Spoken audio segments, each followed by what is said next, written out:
All right, so good afternoon, all of you. Happy after lunch, and I hope you're not sleepy and all. So let's have the first tutorial session, which is primarily uh, talking about the wastewater sampling and how we go into some of the key surveillance, easy to do experiments in the lab, that is culture-based experiments, how we go about it.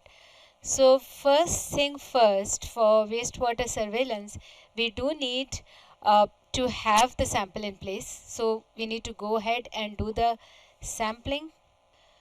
All right, so when we do the sampling from various locations, which we have, identified, um, logically identified, it could be wastewater samples. So primarily for aquatic systems, we usually go in and around some urban areas, urban settlements. And so if you see this picture on the left side, we have, sampling done from such locations, and they are having drugs, they're having presence of microbial quantity, so there is fungi, bacteria, a host of industrial chemicals and all these things, viruses, etc. And then after we get the sample in the lab setting, we usually go for a, it's advisable to go for a concentration step, because then we can give huge numbers, so the density and diversity can be better captured. And then we look into, so after you concentrate, then we would extract. Now extraction and all comes into picture when we want to look at the, especially the genes. Okay, so when we have the bacteria and all that in sample, we would want to extract and then lyse it open. So lyse open or break open the cells, so that all the genetic material, that is all the DNA, can then come into the external environment. So that's what we're doing. And if you see, following that is the detection, and what is shown here is primarily the qPCR or the PCR based detection mechanisms, for which definitely we need genomic DNA or a DNA as a template. All right. So essentially the sampling is broadly categorized as one, the physical exercise of going and getting the samples, collecting the samples, because then that they need to be collected and preserved, because getting the samples and not collecting and preserving adequately, and transportation, if it is not done properly, then the whole point of sometimes the sampling also goes outside the window. So grab sampling is usually preferred, because single time point, simple and good for one, for point in time concentration measurements, and when looking at short term events. So when we are primarily looking at events, that is hospital wastewater or upstream sewer, like yesterday I was talking about the sewage which goes out from a particular city, later for the next city it is coming, it's the upstream sewer, all right, which is nothing but the source of drinking water. So it could be something of these sorts. So few of you might be working with, let's say, soil samples, so it could be that. So you're primarily going ahead to get grab sampling is good, because we are interested in just you know in time concentration, point in time. We're not looking at a long scale perturbations and changes and all that. So for that, grab sampling is good to go. Now when we go for a field sampling procedure, some of the main things is we need to wear adequate protection, because if it is just for bacterial and non-pathogenic, etc., fine, but the same things is applicable even for viruses. Okay, viral samples also. So then we need to be adequately protect, wear PPEs, record the date, start time, sampler name, site ID, GPS, weather, flow conditions, that is the flow of the stream or the river flow conditions, turbidity, odor, visual observations. So the last few of them, we usually carry a multi-parameter with us, so that you can record what the temperature, the pH, the visual observations. Is it turbid? Is it clear? All right. So those kind of observations needs to be made in the site itself. Then gloves with gloved hands or change of gloves between the sites. If sampling from a manhole or sewer line, then we need to use extension pole or bucket or rope to avoid the direct contact with, because this is the sewage I'm talking about, which will be having some pathogenic organisms also. So there should not be direct contact. So when we have a look later, a video, you'll see that for water sampling, when I'm going into a stream or river, my hands would actually be touching the sample I can take. But we cannot afford to do such a thing when it is in a setting of, let's say, sewage, when you're going to get the sample through a manhole, etc. We need to be careful. Submerge the bottle mouth into the midstream. So we'll see in the videos, facing the upstream, and we fill gently to avoid any turbulence or foaming. So whenever it is a stream, we always need to make sure that the sampling is done upstream. Okay, and then it should never be taken from the surface. We need to dip about 10 centimeters within, take the sample, rinse it out. So 2 or 3 times you would throw the sample, again you take and you collect the samples. All right. Now leave 2 to 3 centimeters head space if the sample is to be shaken. For some methods, that depends. Like if you're looking at volatile organic compounds or volatile compounds, then we need to leave some head space there. Then we cap it tightly, and if the bottle contains any preservatives, then we need to mix it such that the preservatives are completely well mixed. Then place the bottle in ice chest immediately and record the sample time. So this is to make sure that there is no further change in the microbiota. Alright? And they collect the field blank by opening sterile bottle at the site, exposing to air for 5 to 10 seconds, and recapping and storing on ice. Okay, so the blank is also usually taken to make sure that we can, compare between that of a sample reading and all. Now, when we go for the volume, when we come to the wastewater, so the previous slide was primarily for drinking water samples. So for wastewater, if we want to do a qPCR or metagenomic analysis, so whenever we do a sampling, before you go out there, make a record, or in your head we should be knowing what are the various tests which we want to run. Okay, if it is going to be just simple AST, if you're going to go for metagenomic sample, if you want to actually isolate microbes, so all those things we need to make sure, and then you would go ahead and collect the sample. If you go with a small 50 ml or 100 ml sampling bottle, and let's say your requirement is much higher, you will not be getting the same sample again, because that's gone. That day, that time, that temperature, those physicochemical characteristics, it's lost. Alright, so do that homework beforehand and then go. So if it's just molecular assays, for qPCR and all, we just require even 1 ml is huge. It's good. But here, if you see 250 to 1000 ml is usually taken, and then we do filtration and concentrate it. Okay, so you would always go on the higher side. You will take much more than what is needed. For culture isolation and all that, about 100 to 500 ml of sample is enough. For any antibiotic residue testing, we usually follow the chemistry lab guidelines, and often about 250 ml amber color bottles, because you do not want any interference due to light coming there. And then once the sampling is done, how do we then transport, and how do we look at the holding times? So here we keep the sample at around, it should be on ice, and we do not freeze so raw samples unless the protocol specifies. So it should be in the liquid phase itself, but it should be refrigerated. Alright, freezing is not usually advisable unless it is mandated for a particular methodology. And for cultures, etc., we need to process, so we cannot just leave it like that for let's say about 2 years or so and then come back, or 1 month, etc. Preferably 6 to 8 hours is the best for getting maximal viability. Alright, otherwise what happens is something which was out there in the open, now it's enclosed. So the dissolved oxygen and the other parameters would be slowly getting reduced. So for viability, etc., it is always best to get hold of the sample and get to enrich. Like if it is going to be a culture-based mechanism and all that, better as fast as possible go ahead and try to enrich and culture the cells from there. For molecular or genomic extraction, for DNA or RNA extraction, extract within 1 to 2 days, and if longer, filter and then store the filters at around -20 to -80 degrees centigrade. Okay, and those filters, from those filters we can go ahead and isolate and extract and do the genomic and both DNA, RNA extraction and removal protocols can be done. For metagenomics, again, filter on site or once you reach the lab, and then store the filters at minus 80 degrees for best results. Because for metagenomics, as I said, you are trying to get hold of the entire population there, the entire genome present there. That's what you would be getting.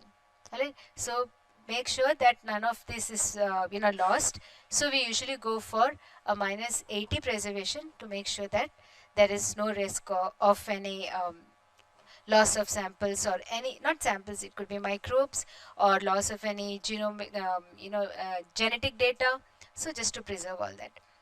Now, key consideration when we do any of this sampling is aseptic conditions. It goes without saying. It's something which has to be always maintained to prevent any cross contamination during collection, preservation on ice or chemical stabilization during the transportation phase. Proper containers. So the containers that we take for the graph sampling, they need to be sterile. Okay, otherwise we'll have already contaminants present in the sample in those bottles or vials that can cross contaminate. And for metadata collection, so these are something which you would want to do inside itself. The pH, temperature, the GPS location, etc. They need to be recorded in the site itself. Inside. So I just quickly go through, let's have a look at one of these videos. Let's see if it's playing.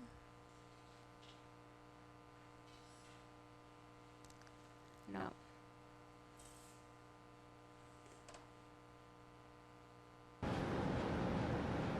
Got it. It's good. Not find it. Your cost. Are you able to hear?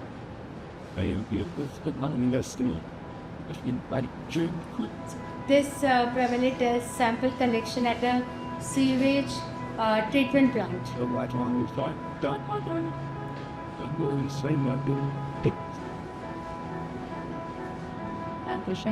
They were actually looking at this is something which is shot during the COVID days.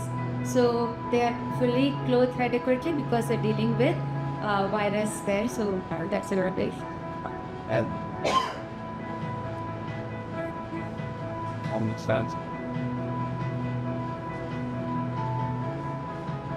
So these are the labels for all the samples. So before you would go, you would put the label and all your containers and then keep it handy. And now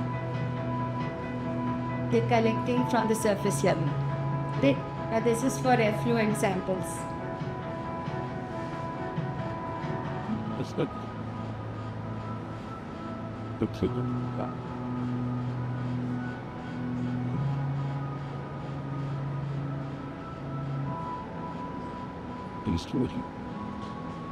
Here you could ideally, like once we transfer it into the bottle, we could rinse it well, throw it, and then you can do it twice or thrice. Usually for effluents, we tend not to do that, but for surface water samples and all, you would see that it is mixed well and it is thrown.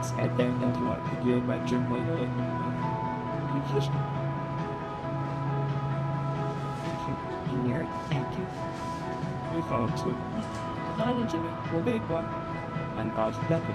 Have one of you done any samplings? Environmental samplings? Water? And leach exam. Leach exam.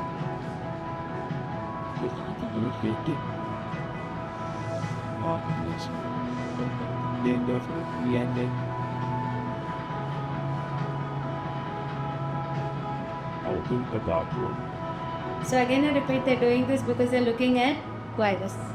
So otherwise we will just, but you should always have gloves in your hand and then you can do without beginnings.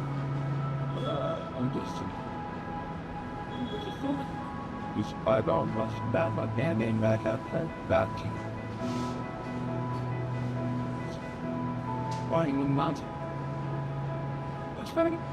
No, this looking back.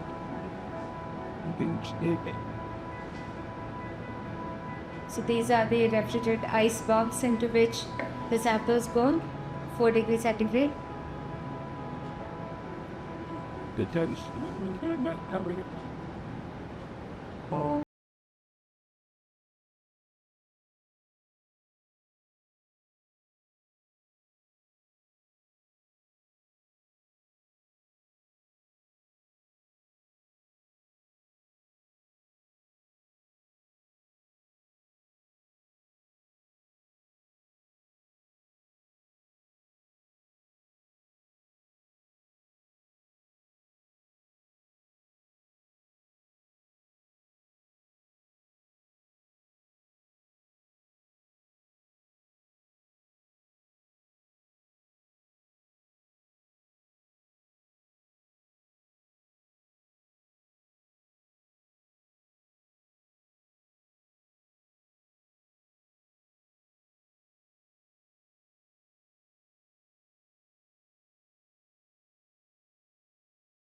sample being collected and then brought to the lab. So once it comes into the lab, we'll have a look at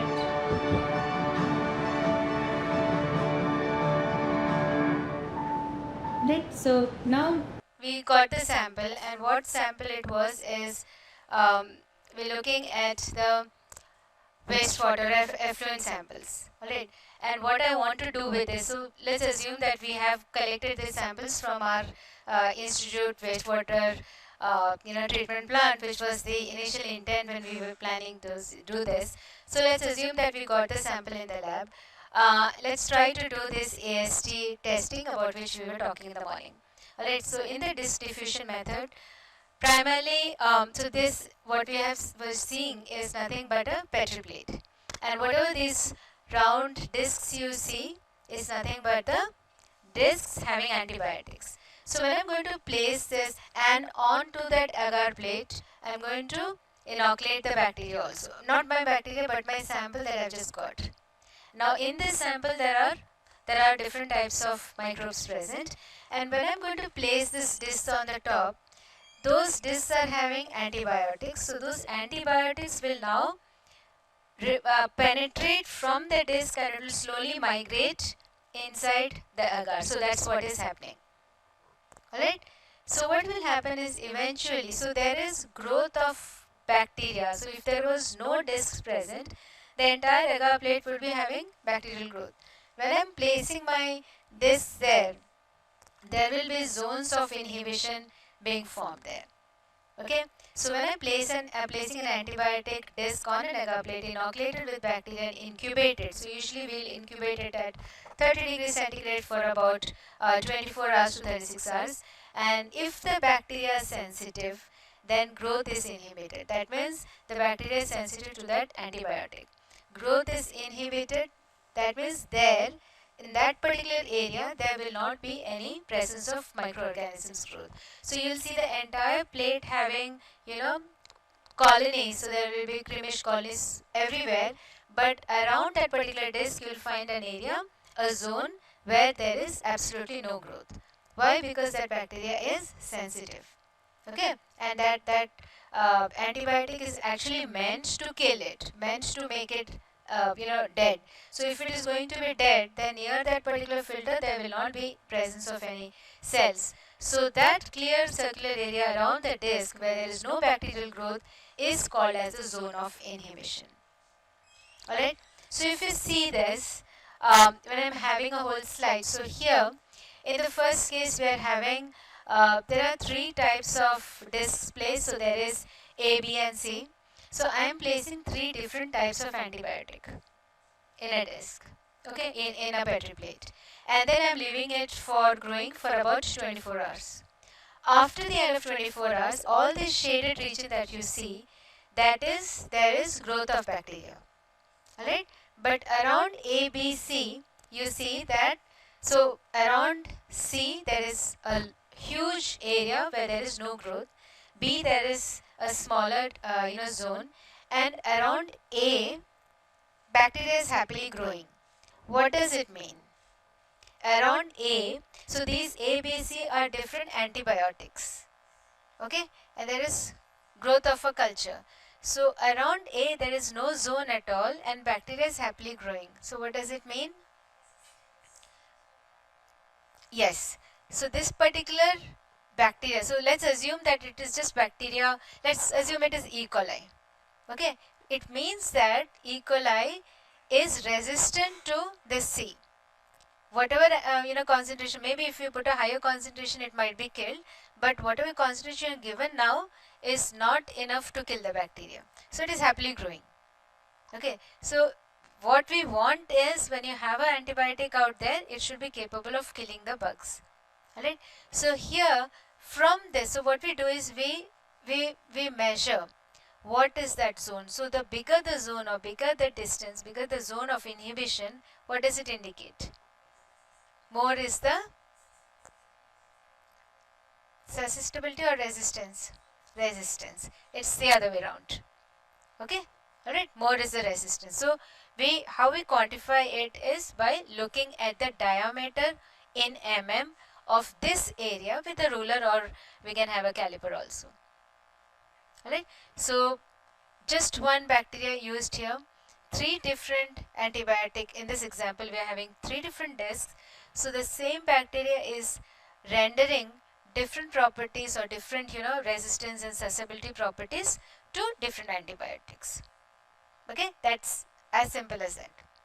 Right, now so once we go ahead and calculate and get the zone of inhibition in millimeters is classically what we report, then what we do is there's a clinical breakpoint which we go ahead and calculate. Alright, now this clinical breakpoint is primarily a threshold diameter, that's also again given in mm, because all our measurements of zone is also given or prescribed in mm. So this clinical breakpoint is a threshold which is set by some expert bodies. Okay, so there are 2 expert bodies which we usually refer to. One called as CLSI, which stands for Clinical and Laboratory Standards Institute USA, and the other one is called as EUCAST, which stands for European Community on Antimicrobial Susceptibility Testing. So these are the 2 bodies, so against which, so they do have guidelines. Okay, so we place our values whichever you have got. So in a previous slide you must have gone ahead and calculate the zone of inhibition. We would place those values, and with reference to what we is given in these 2 guidelines, we'll go ahead and check and report what the clinical breakpoint is. Now clinical breakpoint, primarily it defines it's a specific diameter, or it is a distance to interpret whether a bacterium can be considered as susceptible or intermediate, or it is resistant, okay, to a given antibiotic.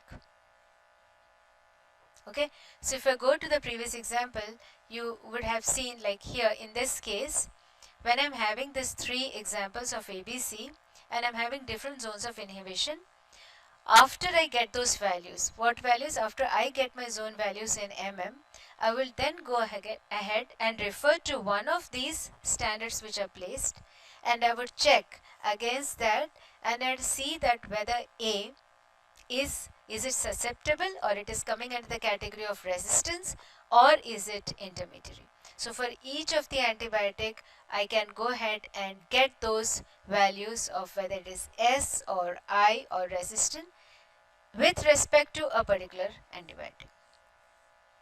Okay, alright. Now for example here, so according to CLSI standards for E. coli, so all this, so there are guidelines or there are prescribed values being given. So in CLSI, which is one of the standard governing bodies, for a combination of E. coli and an antibiotic, that is ciprofloxacin, for this combination of these 2, the values which are prescribed for CLSI is if the antibiotic, if the zone of inhibition is greater than or equal to 21 mm, I would say that it is susceptible. Okay, if it is 16 to 20, I would say what it is. That means if my zone is that width is 16 to 20, I would say it is intermediate. And if it is greater than 15 mm, then I would say it is resistant. Sorry, if it is less than or equal to 15 mm, I would say that E. coli is resistant for ciprofloxacin. Okay, so these 3 values which are laid is something which is specific for a combination of a particular bacteria for a particular antibiotic. So you might have different values of all these 3 for E. coli with another antibiotic, let's say penicillin. Alright, so those combinations will differ between the antibiotic and the microorganism. Alright, so here we see that if 21 mm is the clinical breakpoint, so this value we call it as a clinical breakpoint, which is separating the intermediate from the susceptible. Now 15 mm is the breakpoint separating the resistant from intermediate. Alright, and this is given from those guidelines, from those standards. Alright, so if you a pictorial representation is something like this. So you see that if the zone is, so this is what I'm just showing it in a pictorial representation. Around greater than or equal to 21 susceptible, otherwise intermediate, and if it is lesser than 15 mm, I would call it as a resistant for this particular combination. So these two, guidelines that I was talking about, that is CLSI and EU CAST. So you can go ahead. So there are links to their websites, and this because obviously when I'm having so many combinations between a particular bacteria and host of host of antibiotics, you can but imagine that it will be a very exhaustive materials. Okay, so it can easily be downloaded, and then whatever your work of interest is, whichever your area of research is, you can go ahead and use that as your classic guidelines. So similarly, this is for CLSI, and we do have for EU CAST also. Very extensive book. You can follow any of these, and then we can go ahead and calculate or come to meaningful interpretations. Okay, any doubts here?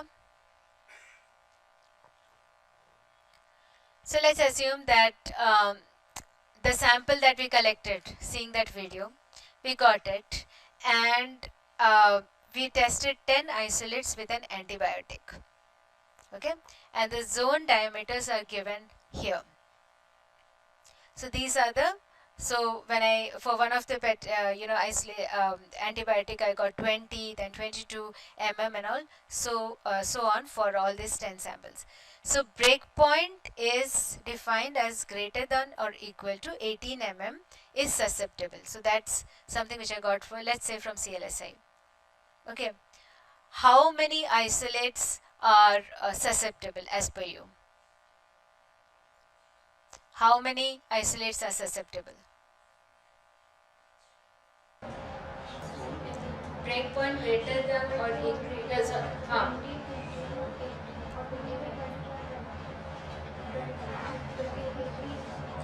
equal to or greater than. So there's 118 also here. Yeah? Yes, 10. 6, 6 is 7. 18 will also be added. The 7. Yes. It's 7. Okay. 19. We forgot. Right? So just by, if you know those particular values, if you know what the breakpoint values are, then it's not very difficult for you to, just by seeing the zone of inhibition data itself, you can find out and you can tell whether it is resistant or this. Right? Okay. And yeah, so this was the question. So the second step, so we have now done about this zone of inhibition. In the morning we discussed that there are prevalent two culture-based mechanisms that we follow. The second is what is called as the broth micro dilution method. I am very sure most of you must have done broth dilution method earlier also in your classes and all that.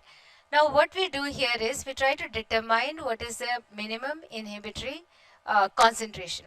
That is the lowest concentration inhibiting growth.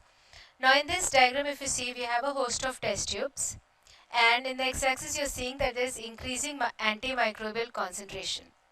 Okay, that means increasing antibiotic concentration. So the more concentration of and I'm just considering a single antibiotic. So here I'm not having, I'm not putting different discs and all that. I'm just considering one antibiotic, but giving a range of concentrations. So tell me, the more concentration you add, will the kill be more, or when at a lesser concentration, the kill will be more? As I keep on increasing the concentration of antibiotic, will my number of bacteria be less or more? Less, right? So exactly that is what is happening here. In the x-axis, you're seeing that increasing the antimicrobial concentration, and you're seeing with those representation of dots, you see that there comes to a point where we are not seeing any growth. Alright, so as I keep increasing the growth of the bacteria. So MIC primarily gives the lowest concentration inhibiting growth. Alright, so in this whole example, if you come to, on the right side, the last two are not having any growth, but I would pick up the last but one because that was the lowest wherein there was absolutely no growth. So that particular value of the concentration of the antibiotic is going to be my MIC value. Is that clear? Alright. So suppose if I'm trying, so these gradations were, let's say, from 10 microgram per liter to, let's say, I'm going to about 100. Alright. So maybe around 80 microgram per liter or 90 would have been my MIC. That would be the lowest value. So that is about MIC. I am going to skip the video here. Anyone not having done these kind of serial dilution? I think most of you might have done. Even the BTech students, you have already done, right? So I'll skip this and we'll go ahead with the, yeah. I'll just show you how that particular table looks. So this is a pictorial representation, and here if you see, this table here is giving me the breakpoint concentration both for the zone of inhibition and for the MIC, and this is actually taken up from the CLSI values. Alright, and what is the so this is like a page from CLSI, and what I'm seeing here is a combination of enterobacteria. So this is the bacteria, and including all the salmonella that's there on the top, and for all the column what you're seeing is range of different antibiotics. Alright, so for each of the antimicrobial or antibiotic you are going to have different values of, so for susceptibility S, what is the concentration, for I, what is the concentration, for the R, what is the concentration. I am having that for both MIC and I'm having that for the zone of inhibition. So you can actually go ahead and just do one of that. That's also fine. It will give you. And if you want to go ahead and make an inference and final conclusion, then we can go ahead and do both also. Okay, so this is a standard chart against which we'll go and test the values.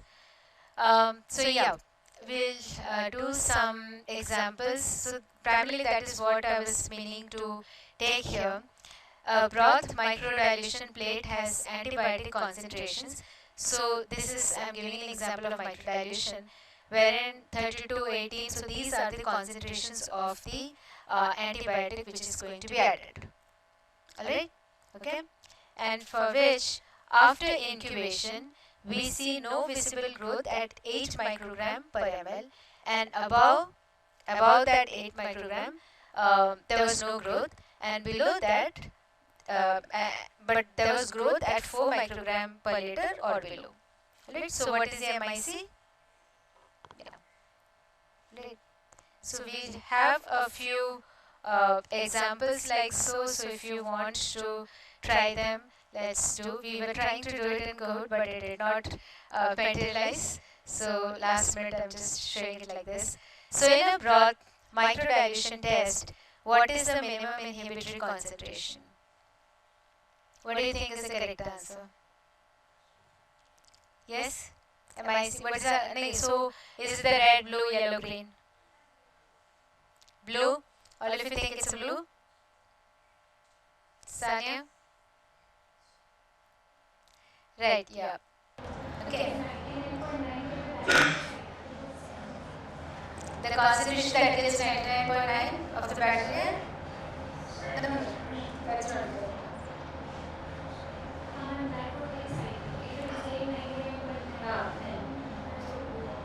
So blue. Next, there are some test results given. So we have a few wells there. Adding 4 microgram per ml of the antibiotic, I am getting clear. For both the antibiotic concentration, there is stability seen in the sample. Alright. So based on these results, what is the MIC?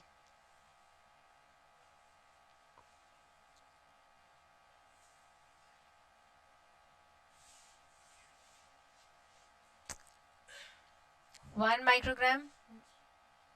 All of you agree? What is the answer? Blue. Blue means 4 microgram per ml is what you're saying.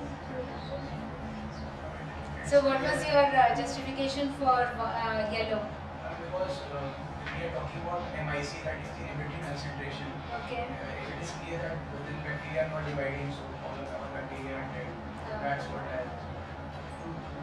No, turbidity means there is growth of bacteria.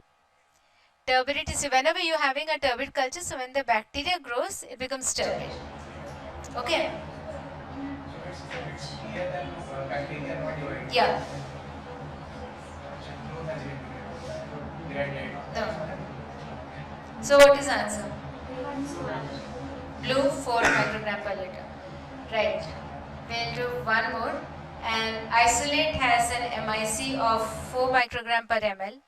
The clinical breakpoint for resistance is greater than 2 microgram per ml. So is this true or false, that the bacteria is considered susceptible? Is this true or false?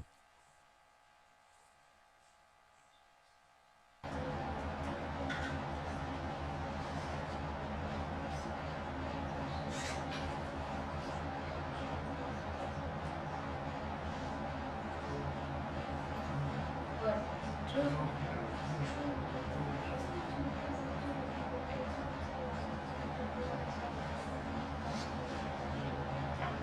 The clinical breakpoint for resistance is greater than 2 microgram per ml.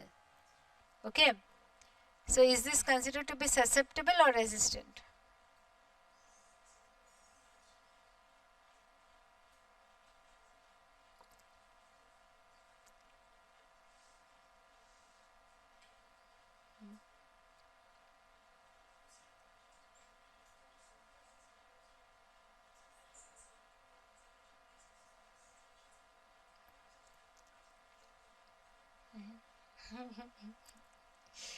Just try to do it. It is 2 microgram per ml is the breakpoint, clinical breakpoint for resistance. And MIC is 4 microgram per ml.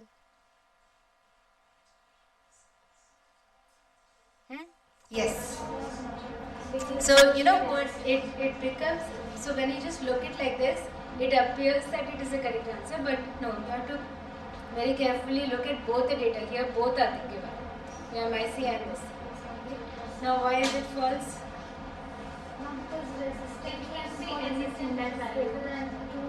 Exactly. The resistance is much greater than the 2 microgram per ml. So it is false. So all of them were so confident about this and they were saying it is true and it is susceptible. Most of the times those values will appear like that, but when you actually read between the lines, you'll get the feeling of what it is actually. Alright? Yeah. Not susceptible. Right. Micro broth dilution test. This shows bacterial growth in the 4 microgram per ml well, but no growth in 8 microgram per ml. Alright, or anything higher than that. What is MIC? This is easy.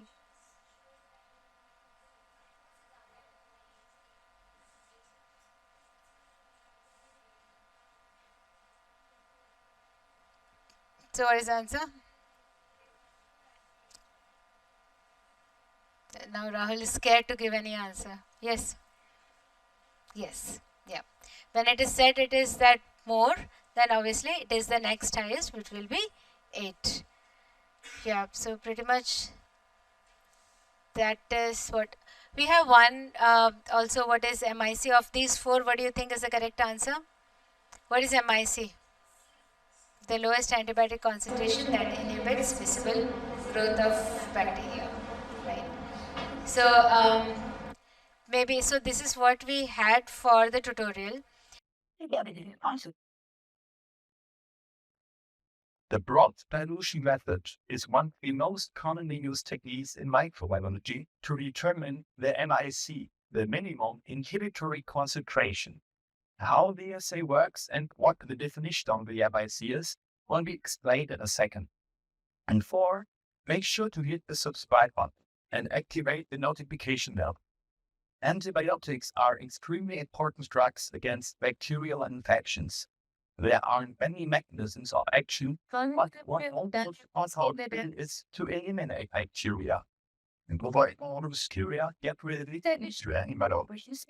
This requires the constant development of the drugs. When a compound is designed, it needs to be tested whether the bacteria are assessed to this drug and which concentrations show a significant effect to stop bacterial growth.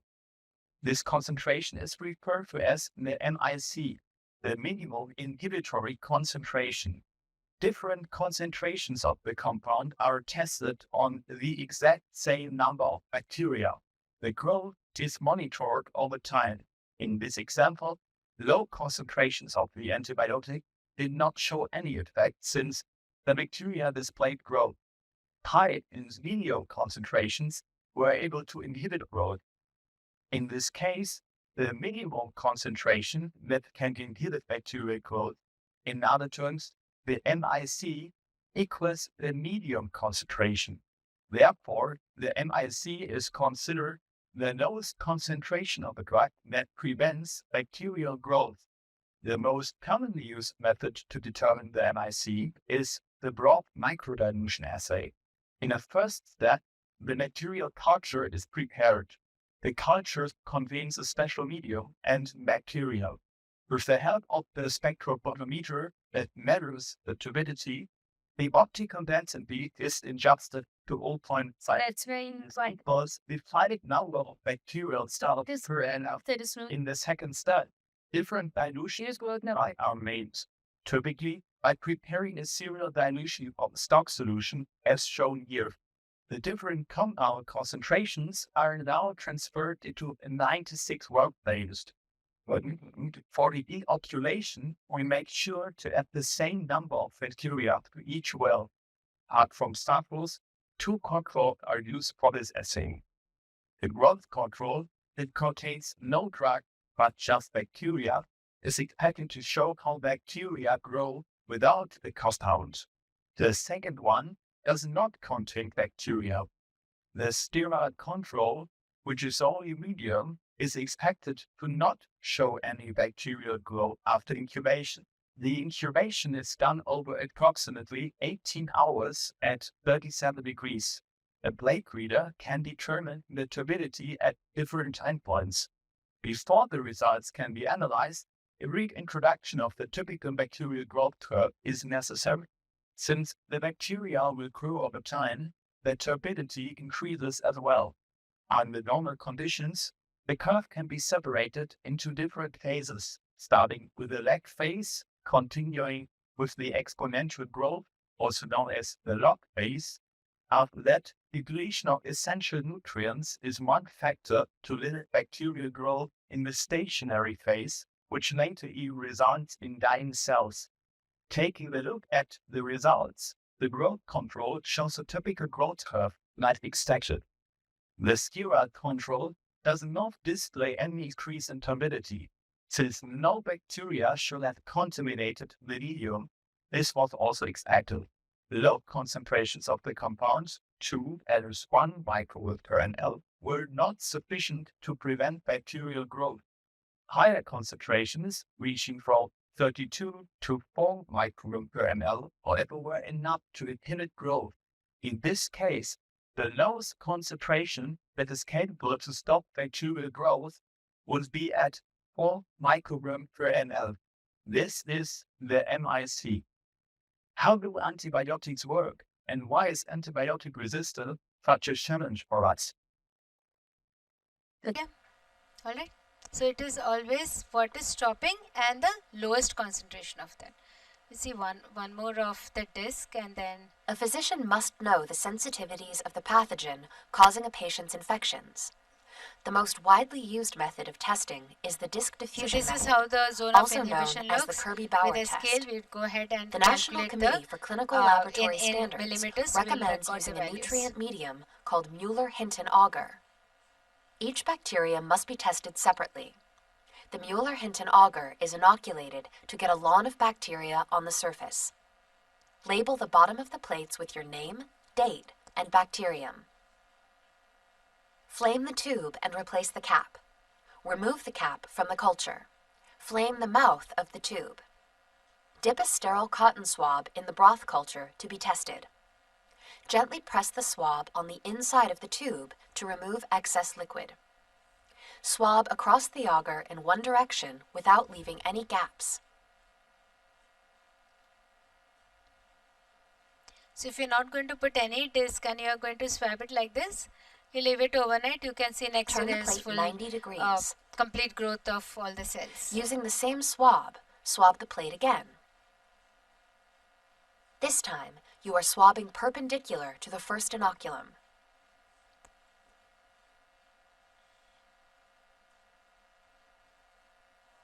Turn the plate a quarter turn and swab over the entire plate. The objective is to not leave any gaps in the lawn of bacteria.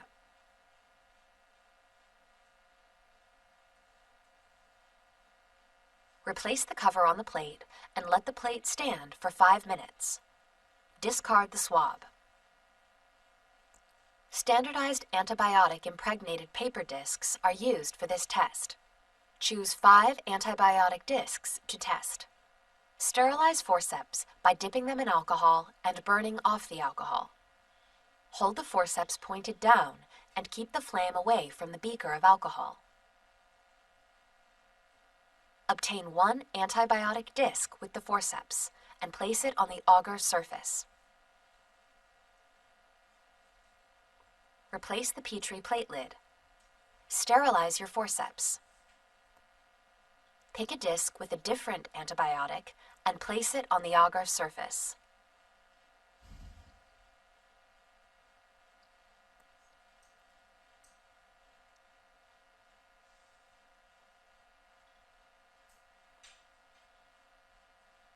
Repeat this procedure to place 5 different antibiotic discs.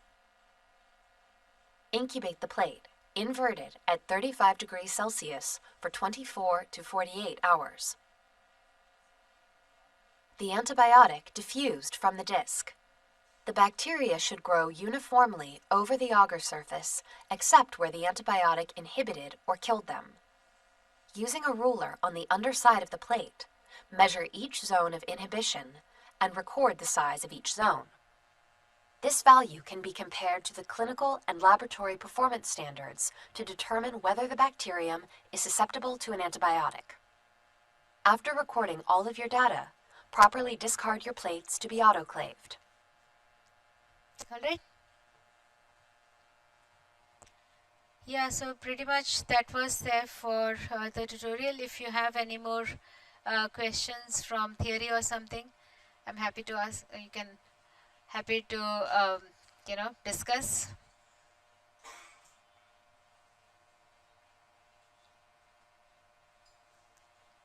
Anything? No? Alright then.